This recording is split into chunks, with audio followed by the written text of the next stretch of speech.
자, 오늘은 한번 따라합니다. 애통하는 자의 행복. 한번 제가 어떠십니까? 하면 행복합니다. 옆에 사람들에게 막 에너지를 주세요. 자, 여러분 오늘 어떠십니까?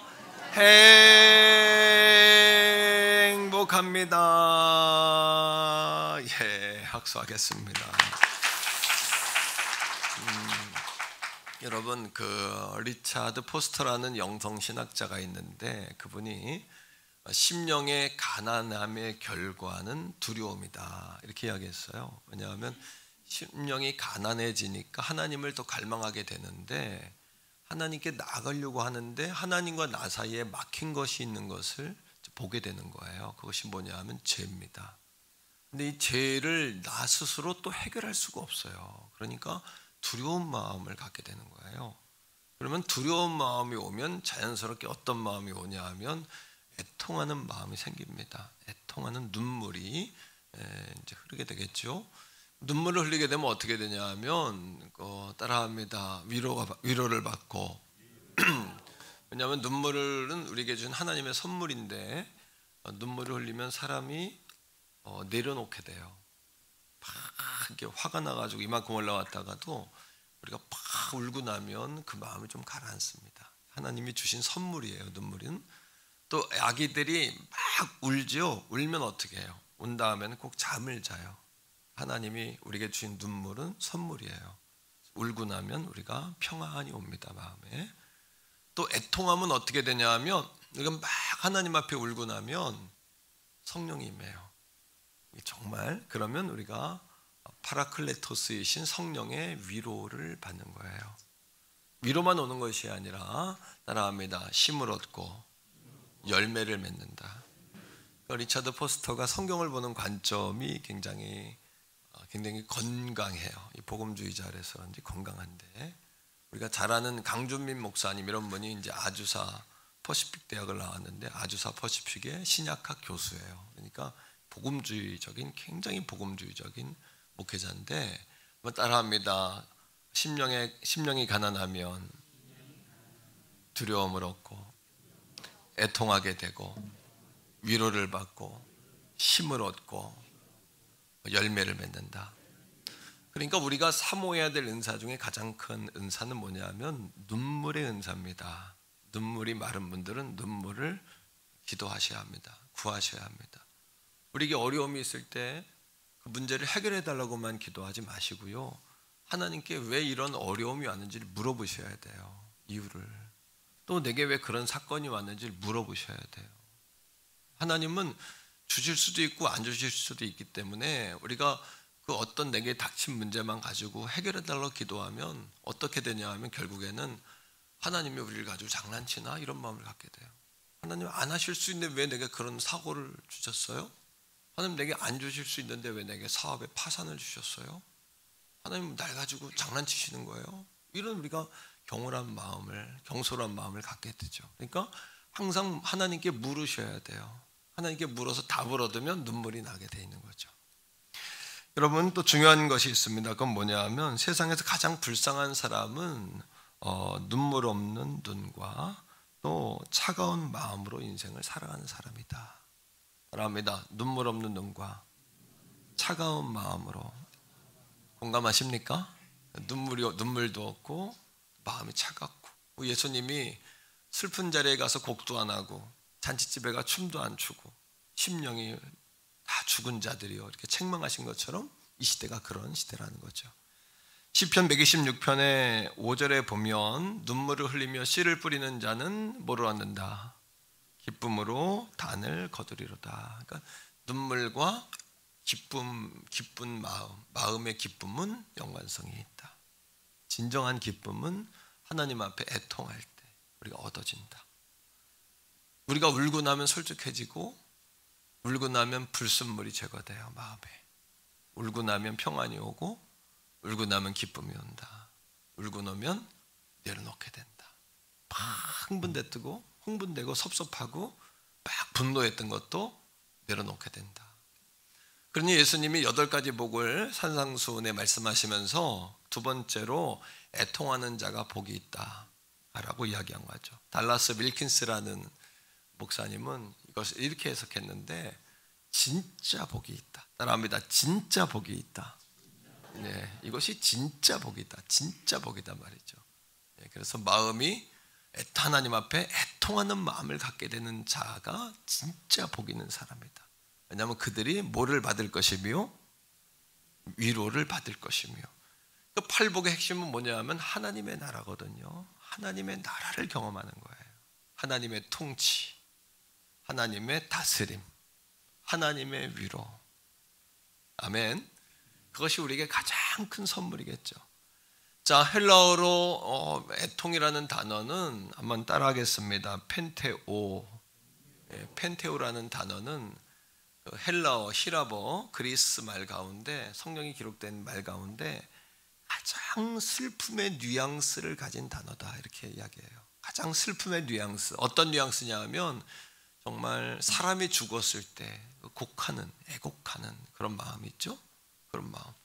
여러분, 심령이 가난해지면 하나님 바라보게 되잖아요. 내가 의지할 데가 없으니까. 하나님 바라보게 되면 우리 나를 보게 돼요. 하나님 앞에 서 있는 정말 절망적인 나, 비참한 나. 한번 따라합니다. 절망적인 나, 비참한 나. 그러니까 여러분, 구약에는 다윗이 있다면 신약에는 바울이 있어요.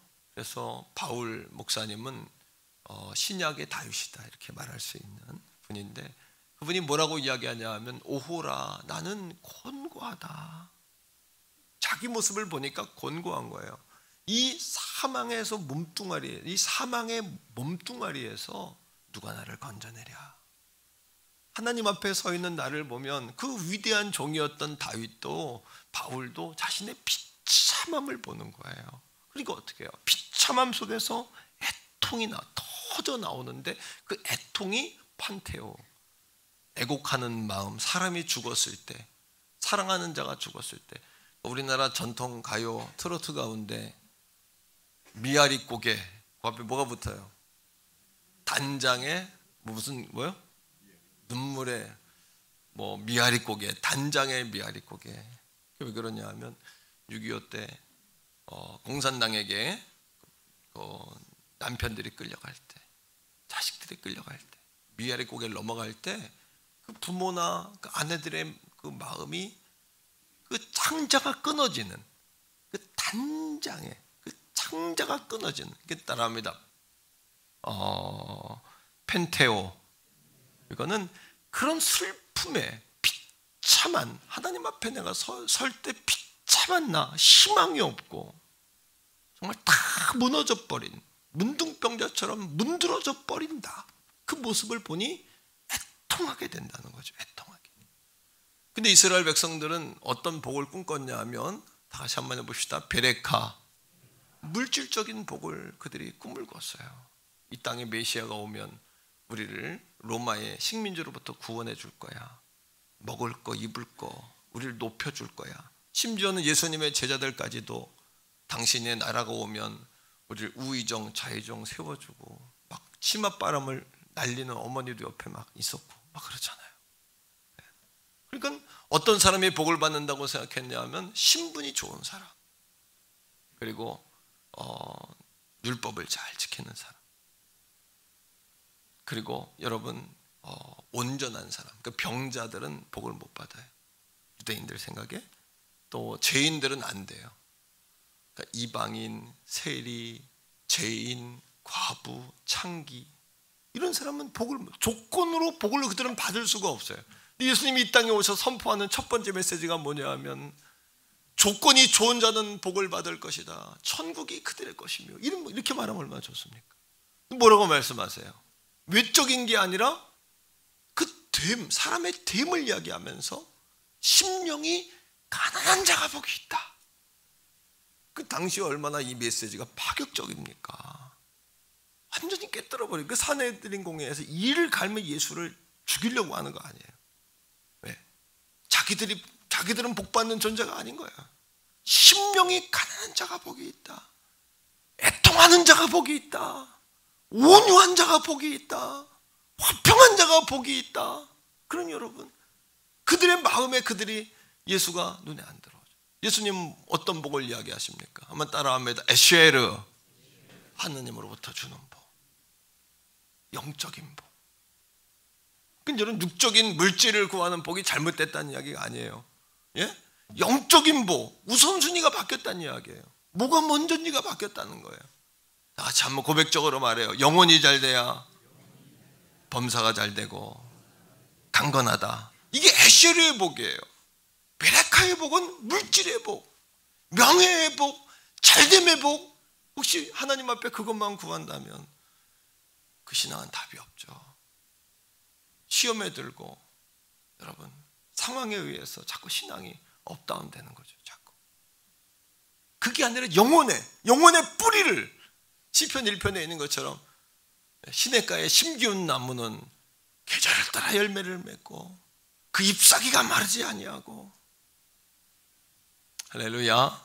그러니까 여러분, 이 팔복의 복을 진짜 복이라고 이야기하면서 헬라어로 마카리오스 이렇게 이야기하거든요. 따라합니다. 마카리오스, 블레스. 복이 있도다 애통하는 자여 그들이 위로를 받을 것이다. 복이 있도다 심령이 가난한 자여 천국이 그들의 것입니다. 이 모든 개념은 하나님의 나라가 임한다. 하나님이 통치하신다. 하나님이 다스리신다. 여러분, 마태복음 6장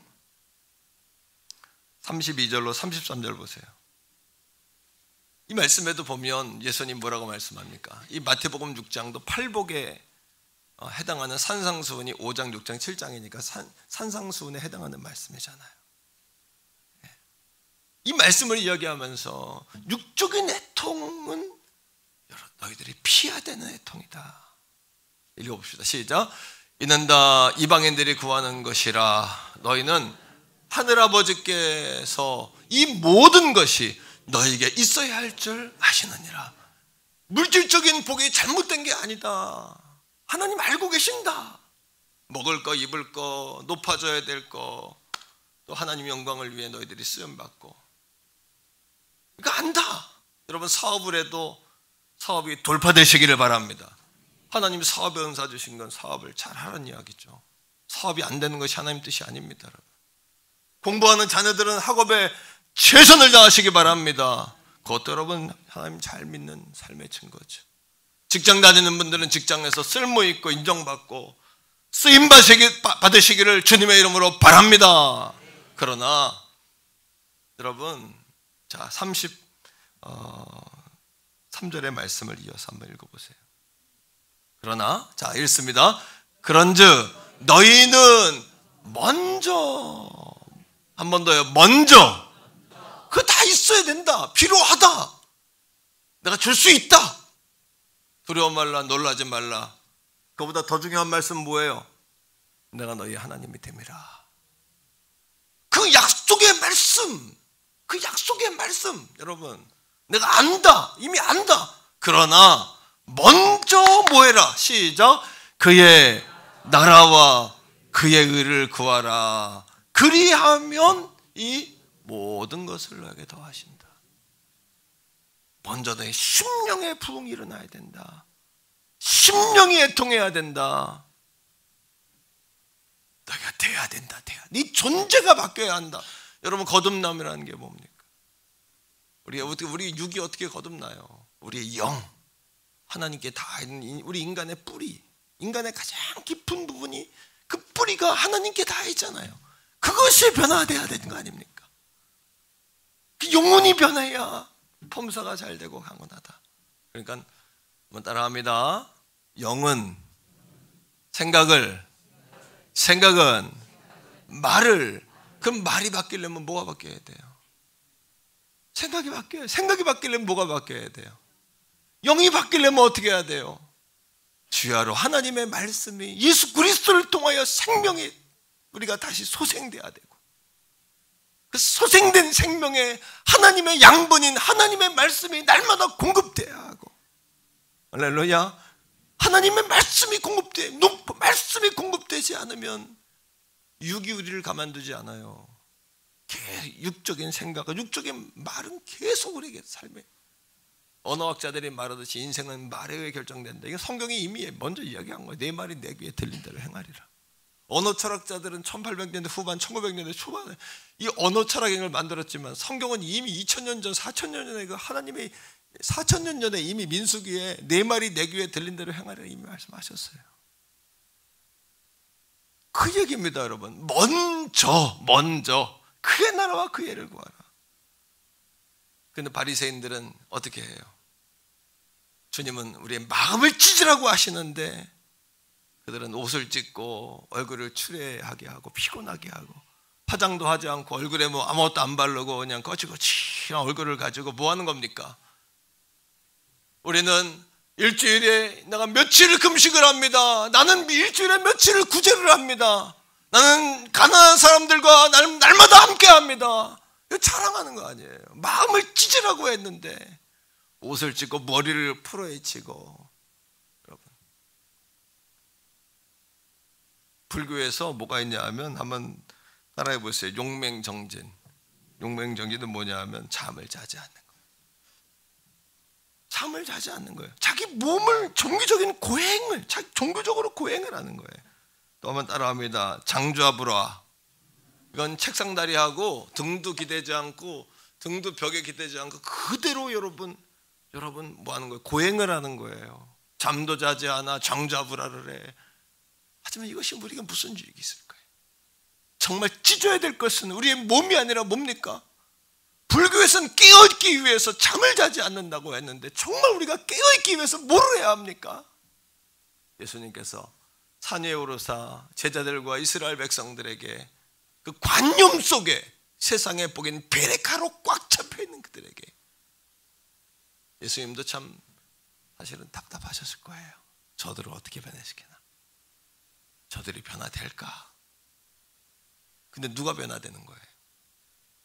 바리새인, 서기관, 세리들, 바리사인들, 서기관들, 제사장들, 자기들의 기득권과 관념으로 꽉 잡혀있는 그들은 도무지 변화가 안 돼요. 그러나 무하는 자, 마음을 무하는 자, 가난한 자, 마음이 가난한 자. 옥토라는 단어의 영어 번호는 teachable입니다. teachable. 이건 무슨 뜻이냐면 따라합니다. 가르침을 받고자 함. 그들은 마음이 가난하니까. 왜? 사회적으로도 시대적으로도 가문적으로도 복을 받을 조건이 안 돼요. 그들은요. 세리, 창기, 제일이니까 오로지 이 땅에 오신 예수인 그 선생만 바라보는 거예요. 그러니 여러분 그들의 심령이 예수님 바라보실 때 바리새인 서기관들 볼 때 저 돌덩어리들 어떡하나 저거 바뀔래나 저 바뀌겠나 저게 종교적 관념으로 꽉 차서 돌덩이 같은 그들 말입니다. 따라합니다. 마음을 찢자. 뭐를 찢어야 돼요? 애통한다는 것은 마음을 찢는 거죠. 예? 세상이 말하는 애통은 피해야 될 애통이에요. 마음을 찢는 애통을 해야 하는 거죠. 여러분, 예수님이 말씀하시는 애통은 영적 애통입니다. 영적 애통이란 무슨 얘기냐 하면 자신의 죄에 대한 애통이에요. 자, 시편 40편 12절이에요. 시편 40편 12절. 다윗이 바울과 다윗은 거의 뭐 같은 영의 흐름이에요. 그래서 시편 23편과 빌립보 4장을 딱 갖다 대입시키면 그냥 갖다 맞아요. 다 똑같은 이야기입니다. 내게 능력 주시는 자 안에서 내게 부족함이 없다. 난 모든 것을 할 수 있다 그랬죠, 바울은. 근데 다윗은 뭐라 그랬냐면 여호와가 나의 목자시니 내게 뭐가 없다. 그러니까 바꿔 똑같이 대입해 보세요. 예, 내가 예수 그리스도 안에서 내가 능치 못함이 없다고 했는데 나는 부족함이 없다. 여호와가 나의 목자시니 난 모든 걸 할 수 있다. 같은 영입니다. 그죠? 읽어봅시다. 시작. 수많은 재앙이 나를 둘러싸고 나의 죄악이 나를 덮치므로 우러러 볼 수도 없으며 죄가 나의 머리털보다 많으므로 내가 낙심하였음이라. 수많은 죄악이 나를 짓누르니 내 고개를 들 수도 없어요. 성전에 와서 고개를 들 수도 없어. 세리처럼. 바리새인은 고개를 뻣뻣하게 들고 내가 일주일에 금식도 몇 번 하고 11주도 하고 구제도 하고 하나님 아시죠? 안 들어주면 알죠? 나 안 해요 다음부터요. 그 얘기 아닙니까? 그죠? 세리는 뭐예요? 고개를 못 드는 거예요. 고개를. 스스로도 죄인이요 남들도 죄인이라 그러고 얼마나 부끄럽습니까? 근데 그 영혼의 갈망이 있잖아요. 사랑하는 성도 여러분, 다윗이 하나님의 형상으로 지음받은 내가 왜 이 모양 이 꼴이 됐나, 문둥이처럼 완전히 문드러진 자신의 내면을 보고 그 비참하면서 이 말씀을 고백한 거거든요. 그러나 여기서 애통과 죄책감은 구분돼야 돼요. 애통은 뭐냐 하면 따라합니다. 애통은 하나님께 돌아오게 한다. 나를 바라보면 절망해요. 여전히 앞에 있는 동학농 목사도 나를 바라보면 절망해요. 내 영을 바라보면 바울의 고백처럼 오라 나는 곤고한 자로다. 이 사망의 몸뚱아리에서 누가 나를 좀 건져줄까? 답은 뭐냐 하면 내 힘으로는 안 돼요. 정말 은혜 아니면 살 수 없고 예수님의 십자가의 피값이 아니면 이 주홍 같은 죄를 씻을 방법이 없는 거예요. 그러니 하나님께서 이 땅에 예수님 보내셔서 십자가에 몸 버리고 살찌져 피 흘려 우리를 대속하게 하신 거예요. 우리가 그런 존재예요. 그 은혜가 감사하다를 그 이전에 내가 그런 존재인 것을 먼저 보셔야 돼요. 그러나 그런 애통은 우리 하나님께 돌아가게 해요. 베드로처럼. 그러나 후회와 죄책감은 달라요. 후회와 죄책감은 뭐냐면 괴로워만 하는 거야. 내 꼬라지가 이게 뭐야, 내 모양이 이게 뭐야, 나는 못났어, 부족해. 이거는 신앙적인 게 아니에요. 그리고 가룟 유다는 그런 여러분 죄책감과 후회감에서 어떻게 결국 자살로 하는 거예요. 인생이 망조가 되는 거예요. 인생이. 오늘 이 아침에 여러분 성령의 새 은혜가 부어져서 그런 죄책감과 애통과 후회 가운데 묶여있던 여러분들에게 그물에서 뛰쳐나온 여러분 새처럼, 외양간에 뛰쳐나온 송아지처럼 자유와 참된 기쁨이 임하시기를 주의 이름으로 바랍니다. 둘째는 하나님 나라가 임하지 않는 것에 대한 애통을 하셔야 돼요. 하나님의 나라가 임하지 않는 것에 대해서. 그리스도인이 체험한 하나님의 은혜는 절대 그 안에만 머물지 않아요. 그러니까 여러분, 예수 조금 약하게 믿으시는 남편분들 오늘 이 자리에 와 있다면 이해하세요. 예수를 믿으면 원래 이 안에 불이 들어오고 예수 생명이 들어오고 기쁨이 들어오기 때문에 밖으로 표현이 되는 거예요. 자꾸 이게 표현이 되는 거예요. 담임 목회자도 이 안에 불이 들어오고 성령이 강권하시니까 자꾸 여러분 이게 표현이 되는 거예요. 여러분들에게. 따라합니다. 그리스도인이란 하나님 나라가 이루어지지 않는 것에 관하여 애통하는 자이다. 왜? 세상은 스스로 울지 못하니까 대신 울어줘야 되는 거예요. 세상은 울지 않으니까. 결론으로 갑니다. 애통하는 자는 복이 있어요. 그 복이 뭐예요? 그들이 뭐를 받아요? 뭐를 받는다? 위로를 받을 것이다. 마태복음 5장 4절 다시 읽어보세요. 마태복음 5장 4절 시작. 애통하는 자는 복이 있나니 마카리오스 하늘로부터 오는 복. 그 다음에 그들이 위로를 받을 것이요. 첫째, 애통하는 자는 마음에 큰 기쁨을 누립니다. 애통해야 기쁨이 옵니다. 이사야서 1장 18절 읽어보세요. 이사야 1장 18절 시작. 여호와께서 말씀하시되 오라 우리가 서로 우리가 논쟁 좀 해보자. 너희의 죄가 주홍 같을지라도 눈과 같이 휘어질 것이요 진홍같이 붉을지라도 양털같이 희게 되리라. 하나님의 은혜로, 제사함의 은혜로 인하여 영적인 자유를 경험하게 되는 거예요. 애통하는 자는 영적 자유를 경험해요. 뭐처럼? 외양간에서 뛰쳐나온 여러분 송아지처럼 펄쩍펄쩍 뛰어요. 여러분 그물에서 빠져나온 새처럼. 제가 요즘에 보니까 그런 동영상이 있더라고요. 새를 수천 마리가 와가지고 농작물을 먹으니까 큰 그물을 여러분 바닥에 깔아놓고 그 안에 곡식물을 잔뜩 싸놓는 거예요. 새들이 와가지고 수백 마리들이 먹어요. 그러면 자동으로 이게 감지를 해가지고 그물이 퍽 닫혀요. 이렇게. 그러면 새들이 수백 마리가 빠져나가려고 보통 힘이 아니더라고요. 그게요. 그 힘이 파다다다닥 하는데 못 빠져나오죠. 그 중에 몇 마리는 빠져나오는데 빠져나올 때 그 여러분 자유함이 어떨까요? 오늘도 하나님이 우리 죄를 사하시면 애통할 때 우리가 자격이 있어서가 아니라 하나님의 은혜를 깨닫고 우리의 죄가 붉고 진홍과 같고 정말 우리의 죄가 여러분 절망적이기 때문에 예수님이 십자가에서 죽을 수밖에 없었다. 이 사실이 믿어져서 그 죄에서 자유함을 얻으면 우리가 뭐가 돼요? 기쁨을 얻게 되는 거예요. 합니다. 하나님과의 문이 열리면 인생의 문이 열린다. 이게 영혼이 잘된 같이 범사가 잘되는 것이고 예수님이 이야기하시는 여러분 에쉐르의 복일 것이고 마카리오스의 복이겠죠. 두 번째로 하나님의 위로가 임한다고 했는데 어떤 위로가 임하냐 하면 따라합니다. 하나님의 나라를 경험한다. 하나님의 나라는 뭘까요? 하나님의 통치, 다스림, 하나님 우리의 힘이 되어주시는 거죠. 여기서 위로라는 단어는 헬라어로 따라하세요. 파라칼레오. 파라는 곁에서 이런 뜻이에요. 옆에서. 팔레오는 뭐냐 하면 부르는 거예요. 칼레오는 뭐냐 불러주는 거예요. 일로 오라고, 내 옆에 있으라고 부르는 거예요. 우리가 낯선 장소에 가서 굉장히 뻘쭘하잖아요. 그런데 누구 한 사람이 막 이렇게 아는 사람이 이렇게 불러주면 힘이 되죠, 그죠? 우리 인생이 그렇게 어색하고 이렇게 홀로 불안한 존재인데 주님이 부르시는 거예요. 이렇게 내 옆에 오라고. 아멘. 주님이 우리를 부르시는, 내 앞에 있어요, 내 옆에 있어요. 아는 척 해주시는 거예요. 주님이 아는 척 해주시는 거예요. 이렇게 불러주시는 거예요. 옆에 사람에게 한번 말해주세요. 주님이 당신을 옆에 두고 싶어 하십니다. 시작. 주님이 당신을 옆에 두고 싶어 하십니다. 그런데 이 파라칼레오라는 단어에서 파생한 단어가 있는데 파라클레토스. 파라는 이 곁에서, 클레토스는 뭐예요? 나를 돕는다. 파라클레토스의 단어가 뭐예요? 보혜사. 보혜사가 누구세요? 성령님.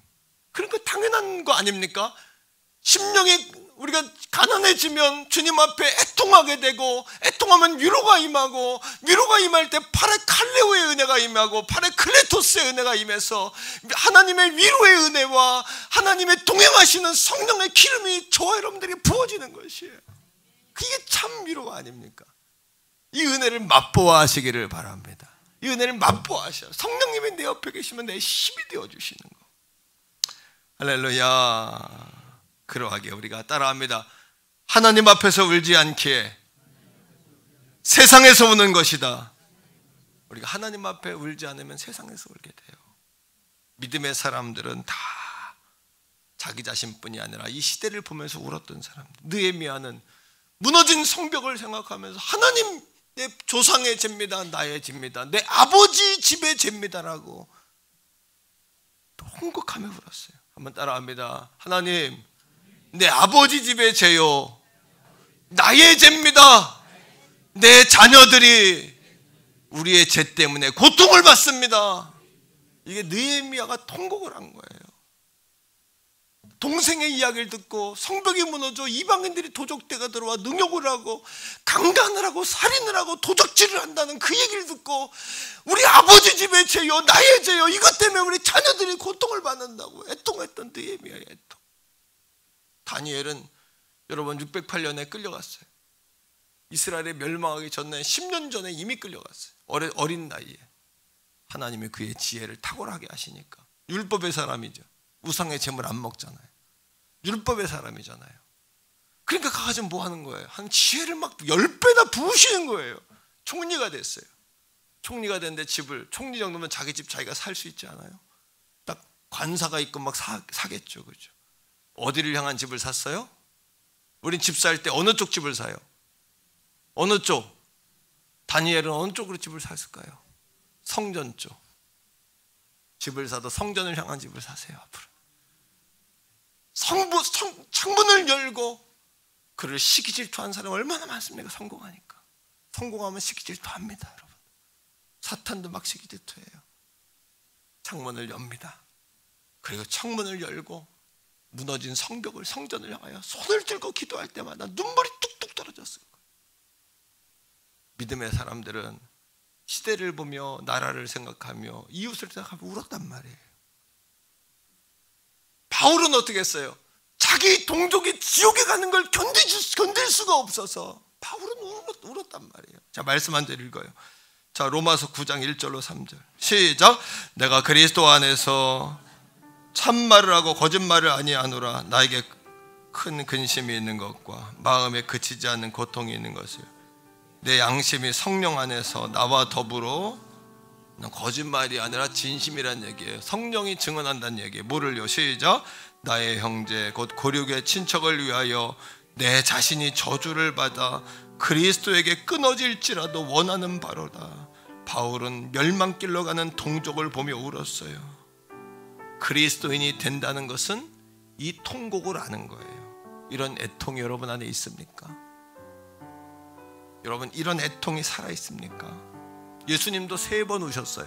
감람산에서 예루살렘을 보며 멸망해가는, 죄 때문에 멸망해가는 그들의 비참을 보며. 예수님도 우셨어요. 나사로의 무덤 앞에서 내가 부활이요 생명인데 나를 믿지 못하고 애통해한 인생의 절망 앞에 주저앉아있는 그들을 보며 눈물을 흘리죠.